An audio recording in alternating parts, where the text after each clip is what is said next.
Hi friends, welcome to Simthra kitchen family. நான் வந்து 4 நாளைக்கான சமையல் என்னென்ன காம்பினேஷன் சொல்லிட்டு குழம்பு பார்த்துலாம்.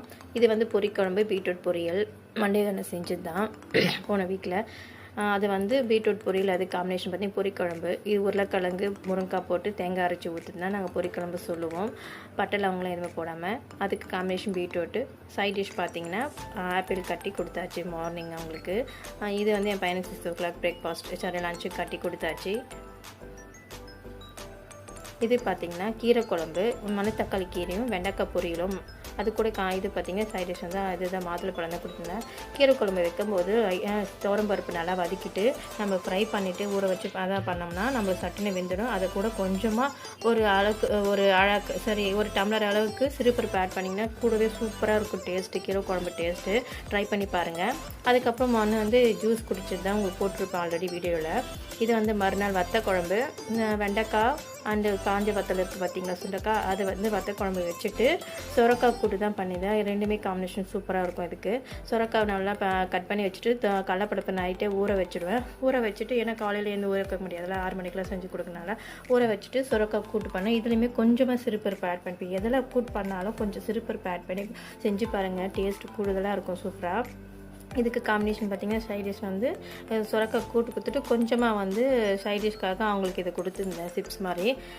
நான் அவங்களுக்கு வந்து மதியம் வந்து லஞ்சுக்கு வந்து கொஞ்சமாக வீட்டில் வத்தல் போட்டு வச்சுருந்தோம். மே மாதம் வெயில் வந்தது பார்த்திங்களா, அந்த வெயிலுக்கு வந்து நாங்கள் வத்தல் போட்டு வச்சுருந்தோம். வருஷம் போல் நாங்களுக்கு கிடைக்கும். ஸோ நான் வந்து மதியத்துக்காக வத்தல் வந்து வறுத்து நாங்கள் லஞ்சுக்கு சாப்பிட்டு முடிச்சிட்டோம். பார்த்திங்கன்னா இந்த அளவுக்கு பாருங்கள் கூட்டு வந்திருக்கு. காலையில் கூட்டிலேயே வந்து பிசைஞ்சு கொடுத்துருந்தேன் கொஞ்சம். அப்புறம் வத்த குழம்பு கொஞ்சம் கலரி கொடுத்துட்டு கூட்டுமே கொடுத்து வச்சுருந்தேன் பசங்களுக்கு. வச்சுருந்த கூட்டு நாங்கள் மதியம் லஞ்சுக்கு சாப்பிட்டாச்சு. பார்த்திங்கன்னா வத்தல் வறுத்து வச்சுருப்பேன் பாருங்கள். இதை வந்து லஞ்சு கட்டி கொடுத்து முடித்த பிறகு மதியம் வந்து எங்களுக்கு தனியாக சமைச்சிடுவோம். தொண்டை விக்கி பேசிகிட்ருக்கேன். ஏன்னா மருதாணி போட்டேன் பாருங்கள் ஃப்ரைடே அன்றைக்கி. நல்லா கோல்டு பிடிச்சிச்சு மாதிரி கதுக்கும். ஏன்டா போட்டுமோன்னு ஆயிடுச்சு. எப்போயுமே கோல்டு ஆகாது. மழை காலத்துக்கு அதுவும் மருதாணி போட்டு எப்போயுமே மருதாணி போடுறத நான் மாதத்தில் 1 முறை 2 முறை போடுவேன்.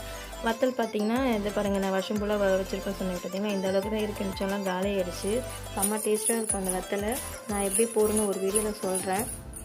எல்லாம் கிரிப்ஸியாகவும் சூப்பராக இருக்கும். உடச்சோம்னா பார்த்திங்கன்னா நல்லா டேஸ்ட்டாகவும் இருக்கும். கடையில் கிடைக்கிறத விட நம்மளுக்கே வீட்லேயே செஞ்சோம்னா. பச்சரிசி மாவில் தான் போட்டது. இது செம்ம டேஸ்ட்டில் வரும். நான் எப்படி போடுறேன்னு சொல்லிட்டு மே மாதம் வெயில் வரும்போது சொல்கிறேன். வீடியோ எடுக்கலை நான் அதை. இது வந்து மிளகாய் கிள்ளி சாம்பாரும் ஃப்ரைடே அன்னைக்கு கோவக்காய் பொரியலும் பண்ணியிருந்தேன். இதுவுமே மசாலா போட்டு பண்ணால் சூப்பராக இருக்கும். நைட்டு டின்னர் வந்து தோசை வேர்க்கடலை சட்னி தான். எப்படி இருக்குன்னு சொல்லுங்கள், ஷேர் பண்ணுங்கள்.